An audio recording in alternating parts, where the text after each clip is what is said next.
마블에는 만약에 이랬다면을 가정하고 본래의 스토리라인과 완전히 다른 전개의 내용으로 풀어낸 왓이프 시리즈가 있습니다. 하나의 사건과 설정이 달라졌을 뿐인데 결과는 완전히 달라지죠. 역사에 가정은 없다지만 실리콘밸리에도 만약에 이랬다면 하고 볼만한 이슈가 있습니다. 바로 성사되지 않은 인수합병입니다. 애플, 구글, 엔비디아, 넷플릭스, 페이스북, 테슬라 세계 최고의 빅테크 기업들은 모두 인수될 뻔했습니다. 위대한 회사는 무조건 역경을 겪은 것이죠. 1997년 오라클의 CEO 레리 앨리스는 스티브 잡스 없이 추락하던 애플을 인수하려 했습니다. 인수의 가장 큰 목적은 스티브 잡스의 귀환이었습니다. 절친한 동네 요신 스티브 잡스와 산책을 하곤 했는데 그때 애플을 인수할 테니 애플로 돌아올 것을 레리 앨리슨이 제안했습니다. 그러나 스티브 잡스는 적대적 인수를 통해 복귀하고 싶지 않았죠. 다행히 애플이 잡스가 애플을 나가서 세운 회사 넥스트를 인수하며 잡스를 복귀시키는 것으로 결정나 레리 앨리슨의 인수는 무산되었습니다. 대신 레리 앨리슨은 애플의 주주로서 이사회에 참여 잡스에게 힘을 실어줬습니다. 이후 애플의 비약적 성장으로 본인도 막대한 수익을 얻었고요.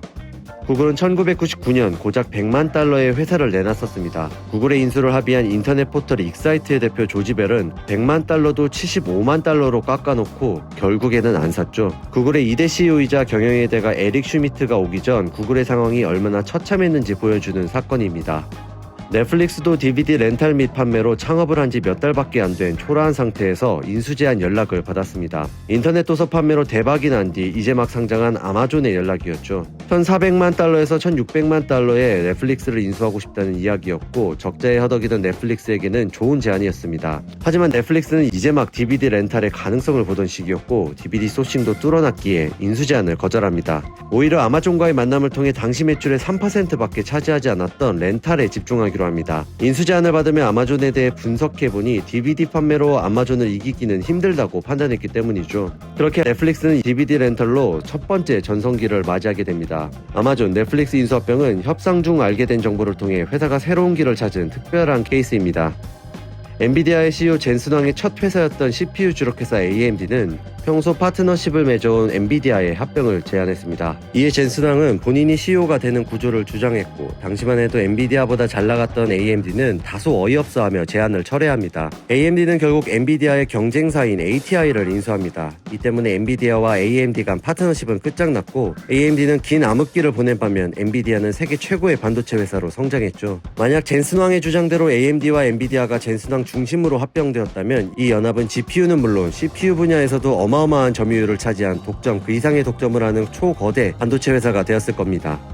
페이스북은 너무 잘 나가서 수차례 인수 제안을 받았습니다. 2006년 야후는 페이스북에 10억 달러, 우리나라 돈으로 1조 3천억 원의 인수를 제안했죠. 그러나 마크 주커버그는 인수 제안 여부를 논의하는 이사회에 들어가기 전 이 이사회 소집은 형식적인 것일 뿐 당연히 안 판다 라고 말하며 자신감을 내비쳤습니다. 이후 마크 주커버그는 야후의 인수 제안을 거절하고 굉장히 힘들었다고 고백했는데요. 몇 년 안 된 스타트업을 10억 달러에 팔 수 있는 홈런 같은 기회가 사라지자 많은 직원들이 회사에 대한 확신을 잃고 떠났기 때문입니다. 실제 성사되지 않더라도 인수는 그 제안의 힘이 회사 내외부에 엄청난 영향력을 끼칩니다. 이 사건 때문인지 이후 야후는 페이스북과 수차례 특허 공방전을 벌이기도 했습니다. 사실 인수합병이 공개적으로 진행될 때도 있지만 비밀리에 진행되다가 엎어지시 그 진실을 알기 어려울 수도 있습니다. 풍문으로 전해지던 인수무산의 전설은 바로 애플의 테슬라 인수입니다. 월스트리트 저널 기자 팀 히긴스는 테슬라가 모델3 출시 전 생산 지연과 자금난으로 힘들 때 팀 쿡이 인수를 제안했고 이에 머스크는 애플의 CEO 자리를 주면 수락하겠다고 하자 팀 쿡이 욕설과 함께 전화를 끊었다고 주장했습니다. 그러나 이는 결국 사실이 아닌 것으로 밝혀졌는데요. 일론 머스크가 밝힌 진실은 오히려 테슬라 인수를 일론 머스크가 먼저 제안하려 했지만 미팅도 못하고 거절당했다고 합니다. 그런데 공교롭게도 이때를 기해 일론 머스크의 애플에 대한 공격은 시작됩니다. 2015년 한 인터뷰에서 애플이 테슬라가에 구한 이들을 고용했다며 애플을 테슬라의 무덤이라고 비꼬았습니다. 이후 연이어 애플의 행보와 제품을 까는 인터뷰를 남겼고 트위터 인수 후에는 애플의 광고 중단과 X의 아이폰용 차별요금제 출시 등 여러 이슈가 발생했습니다. 물론 일론 머스크를 만나지도 않은 팀 쿡의 인수 제안 거절이 이러한 갈등의 시발점이라고 확실하게 말할 수는 없지만 일론 머스크의 공격적인 행보에는 영향을 끼쳤을 것입니다.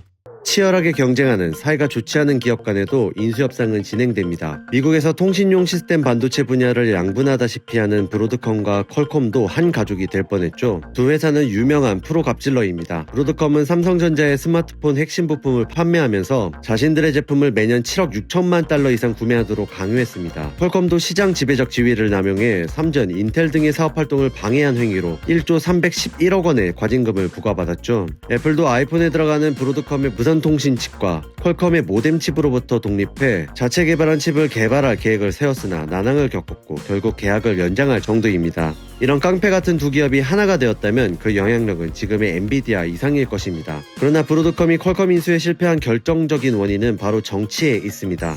2017년 1,030억 달러의 인수 시도 후 2018년에는 금액을 1,210억 달러로 올려 시도했으나 또 실패했습니다. 하지만 브로드컴은 포기하지 않았죠. 그러자 아예 트럼프 행정부가 브로드컴의 퀄컴 인수 금지 행정명령을 내립니다. 브로드컴은 싱가포르 업체 아바고에 인수된 상태였고 아바고는 말레이시아계 화교인 혹탄이 CEO를 맡아 범중국계로 분류됩니다. 즉 중국으로 기술이 유출되어 국가안보에 위협이 될 수 있다고 판단한 것이죠.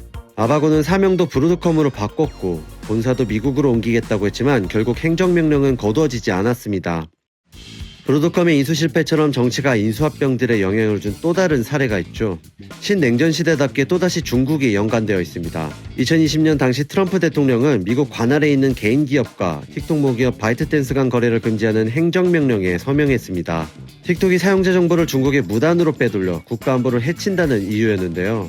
말 그대로 미국 사업부를 매각하라는 이야기였죠. 첫 번째 협상자는 마이크로소프트였습니다. MS의 CEO 사티아 나델라는 틱톡 인수 협상이 자신이 했던 일 중 가장 이상한 일이라고 사후에 밝혔는데요. 틱톡이 먼저 MS를 찾아왔고 보안 서비스를 제공할 수 있는 클라우드 공급자를 원했다고 합니다. 클라우드에 사활을 걸던 MS 입장에서는 꽤 좋은 기회였죠. 그런데 결국 미국 정부가 갑자기 거래를 추진하는데 흥미를 잃은 것처럼 보였다고 합니다. 그리고 우선 협상자는 친트럼프 인사인 레리 앨리슨의 오라클로 넘어갔죠. 젊은 층을 확보해 온라인 시장 점유율을 높이려던 월마트가 오라클과 연합해 틱톡 인수자는 결정된 것으로 보였지만 정부가 바뀌자 또 무산되었습니다. 바이든 행정부는 트럼프의 행정명령을 취소했습니다. 그러더니 또 최근에는 트럼프랑 똑같이 틱톡을 공격하며 중국 창업자 지분 매각을 안 하지 미국을 떠나라고 하고 있죠. 중국 규제로 반도체 기업과 애플이 엄청난 타격을 받은 것처럼 정치 이슈는 특히 테크 기업에 많은 영향을 미칩니다. 가장 대표적인 것이 반독점 규제입니다. 독점에 대한 해석과 규제의 범위는 가치 판단의 영역으로 연결되다 보니 정치적 상황에 따라 달라질 수 있기 때문입니다. 특히 EU는 반독점에 대해 가장 예리한 잣대를 들이대는 것이 최근의 추세이기 때문에 인수합병에 있어 가장 큰 걸림돌입니다. 대표적으로 엔비디아가 ARM 인수협상이 모두 완료되었음에도 반도체 설계 분야 독점이라고 판단한 유럽의 제재 때문에 인수가 무산되었고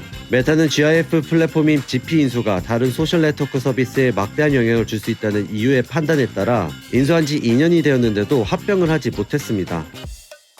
어쩔 수 없이 혹은 한쪽이 손해를 보는 것 같아 인수가 좌절되기도 하지만 서로 윈윈할 수 있는 경우에도 창업자의 높은 목표 때문에 인수가 무산될 수 있습니다. 틱톡 인수 실패로 젊은 층 생태계 확보에 실패했던 MS는 EU 게이머들의 채팅 앱 디스코드 인수에 나섭니다. 뉴욕 경영대 교수 스콧 갤러웨이는 2021년 최고의 인수합병이 될 것으로 평가했었는데요. MS에 부족한 MZ 고객을 확보하는 것은 물론 디스코드는 엑스박스 중심으로 형성해오던 게임 생태계를 완성시킬 한 조각이었기 때문입니다. 디스코드 입장에서도 MS의 게임 생태계를 통해 안정적으로 성장할 수 있고 구독자의 목을 매지 않아도 될 뿐더러 100억 달러 10조 원이 넘는 인수 금액이다 보니 혹할 수밖에 없었죠. 그러나 디스코드 창업자 제이슨 시트로는 결국 MS의 제안을 거부합니다. 마크 주커버그가 야후의 제안을 거절한 것처럼 회사가 훨씬 성장할 수 있다고 믿은 것이죠. 디스코드는 매각 대신 IPO를 준비 중인데요. 침체된 경기 속 최고의 IPO 유망주로 평가받고 있습니다. 과연 디스코드의 대담한 행보가 맞는 선택이 될지는 앞으로 좀 더 지켜봐야 할 것입니다.